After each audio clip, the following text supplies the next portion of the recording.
Pour commencer, nous vous invitons au centre d'instruction des troupes aéroportées du groupement parachutiste de la garnison de Bobo-Dioulasso pour une immersion. Ce centre, qui forme des parachutistes au profit de l'armée burkinabé, 200 stagiaires y sont admis pour la première session de formation de 2024 et chacun d'eux a obligation de réussir 6 sauts avant de valider son brevet.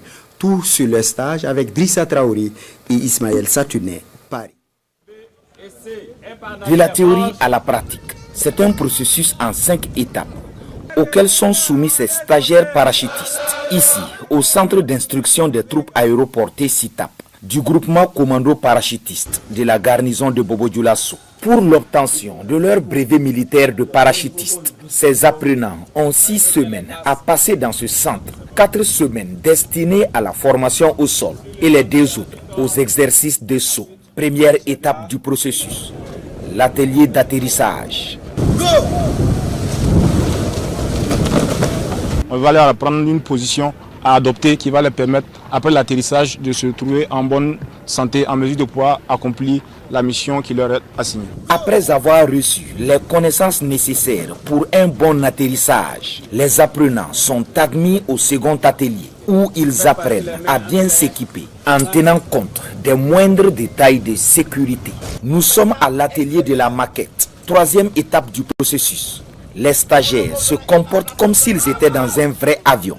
Là aussi, plusieurs règles sont à observer. On va leur instruire sur toutes les procédures à effectuer pour l'embarquer dans l'avion, à l'intérieur de l'avion et tout ce qu'il y a à faire comme geste jusqu'à sortir de l'avion. Une fois dans l'avion donc, d'autres techniques sont à mettre en application. Nos élèves parachutistes doivent maîtriser entre autres les tours d'horizon, les positions d'atterrissage. Et cela, ils les apprennent ici, à cette 4e phase, le harnais suspendu. Où les stagiaires vont recevoir une instruction sur toutes les opérations à effectuer depuis la sortie de l'avion jusqu'à prendre contact avec le sol.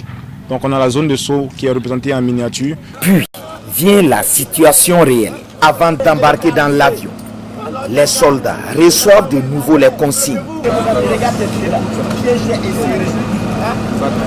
Ce matin, 4 vols sont prévus. C'est le 6e et dernier saut pour chaque stagiaire pour valider son brevet de parachutiste. Et pour ce premier vol, ils sont 46 à embarquer dans le Hercule C-130H. Une fois dans l'appareil, l'ambiance est au beau fixe pour dompter le stress. Tour à tour, chacun saute avec pour seule ambition d'atterrir dans la zone indiquée. Après avoir atterri, les apprenants mettent en pratique les techniques reçues dans le 5e atelier. Nous sommes dans les opérations après le saut. Ça s'est bien passé, je l'ai appliqué comme les moniteurs me l'ont dit, pas d'incident. Donc du coup, je suis très content des moniteurs et je suis content d'être un élève aussi qui a appliqué ce qu'ils m'ont dit.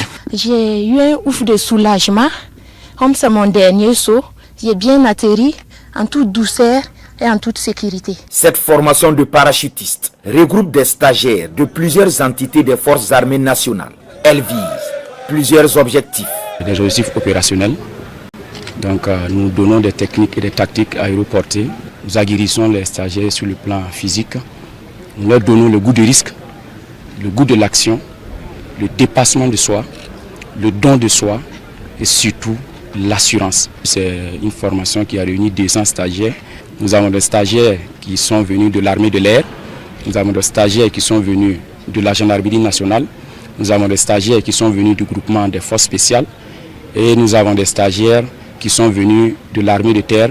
Donc ce que nous avons recherché, c'est le brassage entre ces différentes entités, la cohésion au sein des forces armées nationales. Pour le commandant SIA, le métier de parachutiste exige, à l'instar d'autres corps de métier de l'armée, de la rigueur, de la passion, du don et de la maîtrise de soi.